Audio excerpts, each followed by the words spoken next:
When a person ends his life, it's called suicide. When somebody else takes the life, but at the deceased request, it's called euthanasia or mercy killing. The act of killing an elderly person is called senicide or geronticide. There are places in the world where this was exercised and they had rituals for it. For example, at a stupa. This refers to a Nordic ritual of killing elderly by throwing them down the cliff or making them jump when they no longer contribute to the community. Indigenous people in Canada used to abandon elderly to freeze or starve them to death. And similar story in Japan, Obasyute, where elderly women were taken to the mountain or an isolated place and leave them to die. In present time, a similar custom came to light in South Indian state of Tamil Nadu, district Virudhunagar. It's called thalaikoothal. The customary way is by giving elderly an extensive oil massage followed by very cold shower. This makes their body temperature go down and then they are given for the whole day very cold tender coconut water or milk, which results in kidney failure. The person develops a fever and passes away in 1 to 2 days. They also use other methods which are more painful and torturous. One of the method is mud method.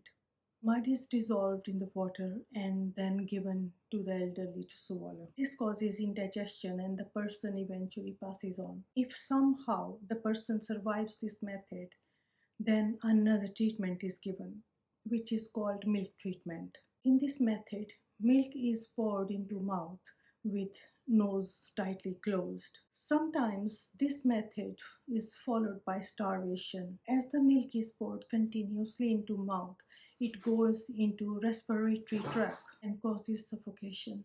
As a starved person cannot survive a single moment of suffocation, so it leads to final destination.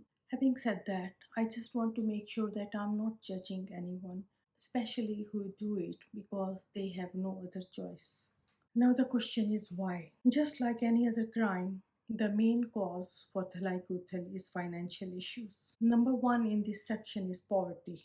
When elderly become sick and the family cannot afford to keep them and their medical expenses, then they are offered thalaikoothal. As in this poor rural society, sometimes it becomes very difficult to obtain a handful of grains for a single meal. But the practice is not limited to poor society. Number two in this section comes greed. Some people do it to get hold of ancestral property, and sometimes, even after getting the ancestral property, they are still given thalaikoothal. Second reason for thalaikoothal is when elderly are perceived as burden. They affect the carer's social life and or their ability to migrate for work, especially if they are bedridden.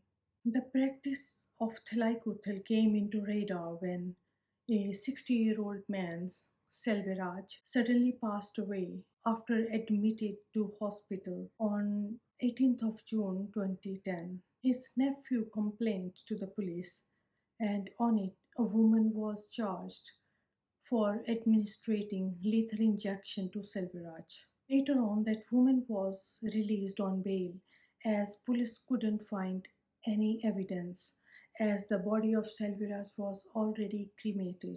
It was after the death of Selviraj several other mysterious deaths came to surface when an investigation was done. The results were shocking. And the villager used to say that the woman who was arrested, she was a professional mercy killer. In a sting operation done by News Nation, they found that people working in hospitals used to assist villagers with killing their parents. Before its uncovering, it used to be an event to say farewell to the parents, and the relatives were invited. but now it is done quietly. The methods have evolved with the time. Nowadays, lethal injections, sedatives, and pesticides have replaced milk treatment and mud treatment and oil bath. What's more, that it happens under the nose of lawmakers and police. Social acceptability in that area has resulted into abuse. Experts say that family members nowadays hurry things along to get hold of the property. And sometimes young people want thalaikoothal done even after a minor flu. Some people think that it started in 1950s, but some things is much older. I personally think if it's so deep rooted in the society that it is socially acceptable and there are rituals for it, then it has to be much older. Now the question is anything being done to stop it? Late Prime Minister of India, Dr. Manmohan Singh, did wonders for the Indian economy, and he as well as provided welfare for the less fortunate. He was Finance Minister of India in 1990s. He was Prime Minister of India from 2004 to 2014. So in 2010, when thalaikoothal was discovered, the government of India already had National Old Age Pension Scheme NOAPs for from 1995. Gradual spread of pension helps because if you are unliving, you cannot bring pension in. In 2005, a law was passed, National Rural Employment Guarantee Act, NREGA. This act provides a guarantee of 100 days work in rural areas, specially aimed for those days when there are no working fields. The work must be provided within 5-kilometer radius. If the government fails to provide job within 15 days, person registering his or her name, then the government have to pay an employment allowance. The wage is set at statutory minimum wage. This act reduces migration from rural areas to cities. People don't have to leave their home and they can stay with their elders. Dr. Manmohan Singh's government also introduced National Food Security Act 2013, which guarantees free grains to the needy each month.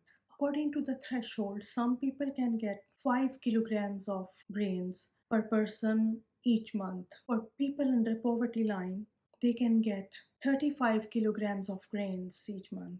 Now the name of the act is changed, but it still follows the same core rules. As this custom of thalaikoothal is entrenched in the society, activists are trying to make people aware of the government's policies available to them. They have created about 500 elder empowerment groups for this purpose and to confront anyone who may be planning thalaikoothal. Also, there is government national senior citizen helpline number available throughout India.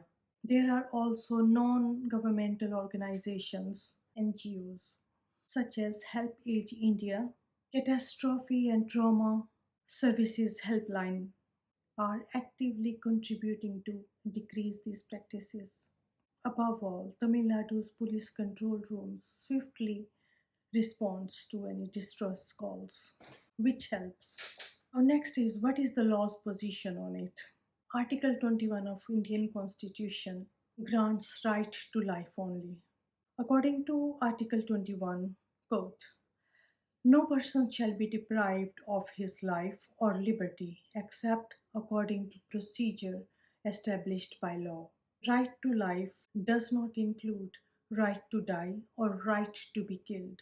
Also, right to life is a natural right, and right to die is not a natural right.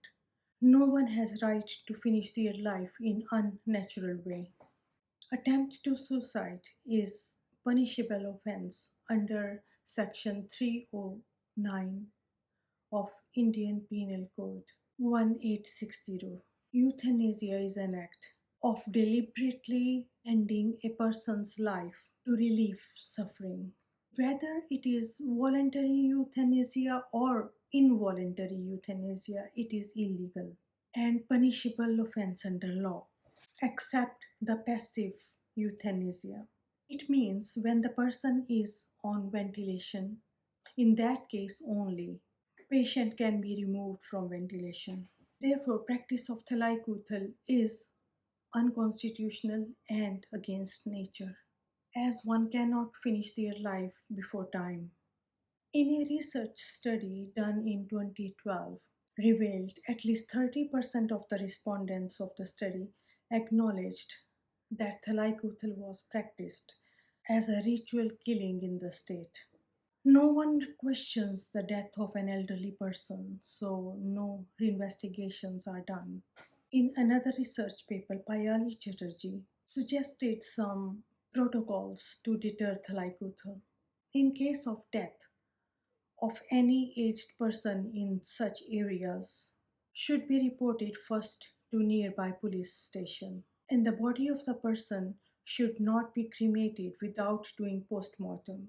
If anybody found cremated the body of their parents without doing post-mortem, in that case that person should be punished accordingly under section 201 of Indian Penal Code, which prohibits causing disappearance of evidence of an offense or giving false information to screen offender.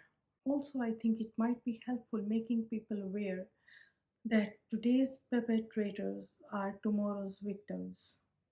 Lastly, do you think that this kind of practice could be happening in UK? This does not have to be children of the victims. It could be anyone. If your answer is no, think again.